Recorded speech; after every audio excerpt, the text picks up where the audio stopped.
Rendez-vous est pris pour l'Amazonie. J'ai peut-être donné la parole à Cyril Ramaphosa avant de conclure.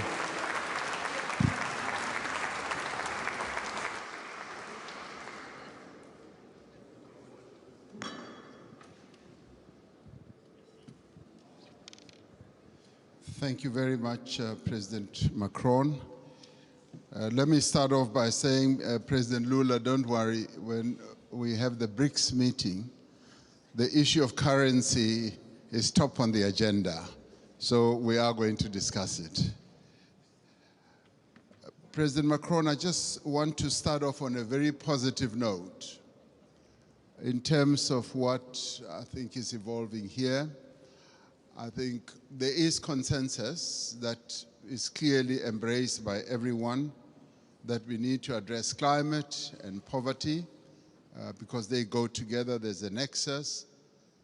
And as it were, we need to burn the candle on both sides. So that's important, so that's agreed. And we all recognize and accept that we need capital at scale to address the key challenges that many countries in the world face, particularly the developing economy countries. And we also would be agreed that there needs to be more cooperation and coordination between your development banks, multilateral development banks, and the private sector. There needs to be coordination so that there is no fragmentation, which you kept talking about. But I think what is important to many of us is that there should be solid consensus on the reform of the financial architecture of the world. Because without that reform, the dreams and the objectives that we have to address our challenges will not be realized. And those reforms need to touch on a whole range of issues. Mr. Mo Ibrahim yesterday even spoke about something that we may think is insignificant, that the boards of directors of your multilateral institutions are not made up of independent directors. They are largely internal people or shareholders. So that in itself, for us, it's an important reform. We also need to look at the distribution of the special drawing rights. I find it a bit difficult to be told that this is set in the rules and it will forever be like that, and that it's either you get 0 or you get 34 billion. In our view, this is not a zero-sum game. It's a game where we all need to be dealt with equity in an equitable manner. And there is a need for reform in that regard as well. And the other important thing for this to happen, it will help us not to participate as unequal cousins in these institutions. It will help us to participate fully, and so that we don't have a sense that we are beggars, that we are being dealt with out of generosity. I think it's important in the new era that the world is in now that there should be a good measure of equality among sovereign nations. You know, recently, 7 African countries decided to go and put a call for peace to Ukraine and to Russia. And we raised a number of issues. Zambia was represented, Comoros was represented, Republic of Congo was represented, Senegal was represented, Uganda, as well as South Africa. So we were all represented, and Egypt as well. So we were all at one, that even as we were going to address an issue of the war which has had a negative impact on the African continent, which is the rise in prices for food, rise in prices for fertilizers, we were clear that we are not going there as beggars. We're not going to ask for a favor to both Ukraine and Russia. We were going there to say, open up the Black Sea Channel so that the grains and the fertilizers should go into the world market. So we were not on a begging mission, even as we are in great need as a continent and all that. That should go to demonstrate that Africa should never be seen as a continent that needs generosity.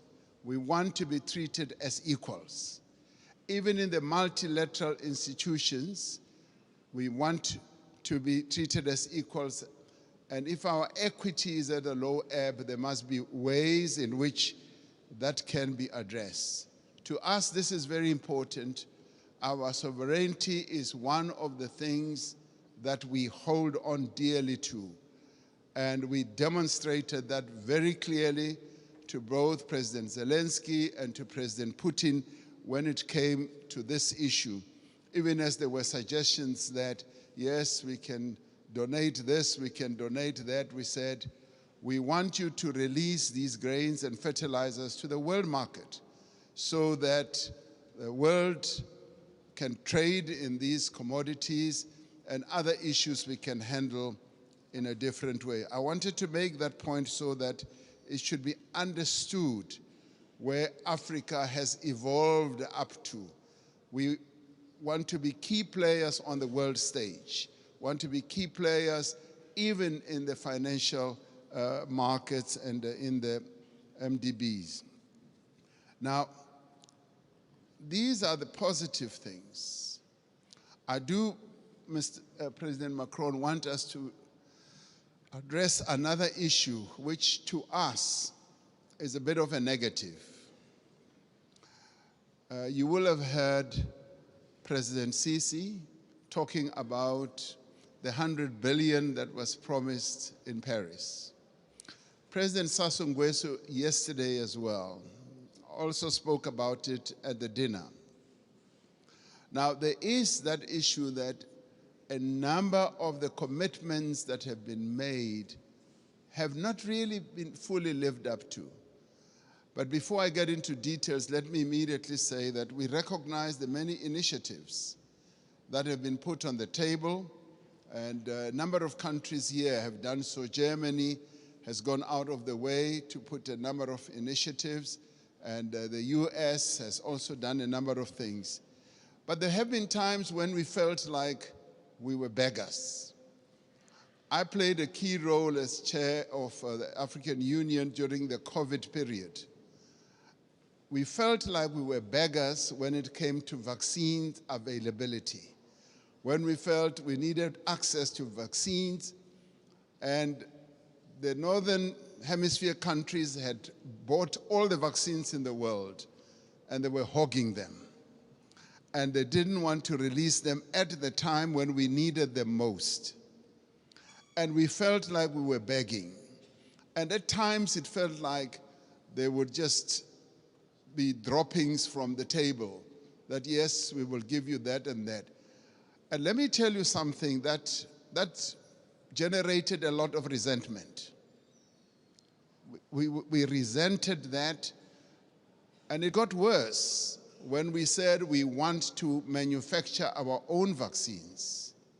And when we went to the WTO, there was a lot of resistance, enormous resistance. And we kept saying, what is more important, life or profits by your big pharmaceutical companies?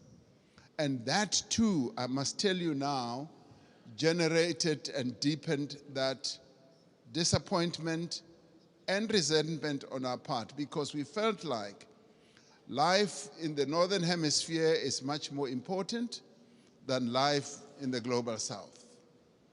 And these are issues that need to be addressed. And I'm glad that we are all seated here like this, because we've got to get to the heart of these matters and address them. Now, I come to promises that have been made. And Chancellor Schulz was saying, Scholz was saying we've got to walk the talk. Yes, we want to see the talk being walked. President Sassou Nguesso yesterday said at the dinner, $100 billion was promised per year. And he was saying, I've never seen that. And many of us will testify that that $100 billion has never really been made available. And this should stand out as something that needs to be addressed.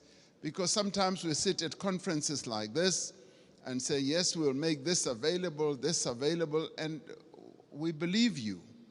We believe you, but now the tire must hit the tar. We must now see action flowing from that. Now, I want to then talk about something very practical. President Sassou Nguesso raised it yesterday. He said he would be happy if flowing from this summit, we do something very practical on the infrastructure side. Having said that 600 million people in Africa do not have electricity, and yet we've got all the resources to generate electricity, particularly the mighty Congo River, and that there have been plans to build a number of power stations that will generate, in my calculation, up to 70,000 megawatts. And he said, and I want to speak in support of this proposal, that to prove that these summits are not summits where we just talk, flowing from the Paris COP as well as others, let us now put money on the table and collectively say we are going to address this mega project. A mega project which will in the end generate electricity for up to 12, 15 African countries all at one go. And this is a project that I think the multilateral development banks here working together, the call that you've made, President Macron, can actually fund. And where, as we rise from this, we should be able to say the Inga Dam is now going to be developed into the Inga Power Station, the one that President Sassou Nguesso mentioned, and the next one as well. If we can do that, then we as Africans will now be convinced that these summits are really meaningful. We will now go home and say, you know what, it's worthwhile going to these summits, coming to Europe, and to listen to all the promises because they are willing to act on the promises. This is what President Macron, I believe, will be one of the most important outcomes. The reform of the financial architecture, as well as a practical project, infrastructure project that is going to add a lot of value. President Sisi and I have been talking about a railway from Cape Town to Cairo for years. We will leave that for the next summit, but the one on generating electricity and building power stations on the Inga Dam is the most important, that is immediate, that I believe needs to be addressed now. Let's get that done, and then we will be convinced that you are serious with the promises that you make. Thank you.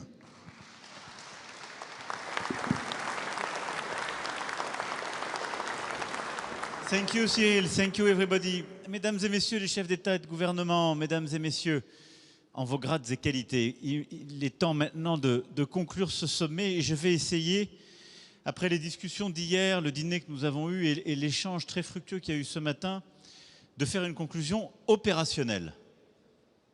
Parce que